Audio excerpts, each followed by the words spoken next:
ভালো করে কান খুলে শুনে নিন। যারা বাড়িতে ঠাকুরের পুজো করেন, সে লক্ষ্মী ঠাকুর হোক, কালী ঠাকুর হোক, যে যার পুজো করেন, তো বাড়িতে তিনটে পাপ কাজ কোনো সময় করবেন না। কি কি তিনটে পাপ কাজ? কোন সময় কুড়ি ফুল তুলে ঠাকুরকে দেবেন না।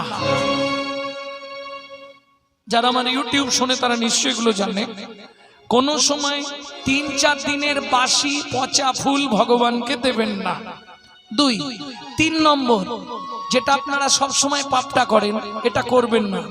সকালবেলা হাঁটতে যাবার নাম করে লোকের কাছে ফুল চুরি করে ঠাকুরকে দেবেন না।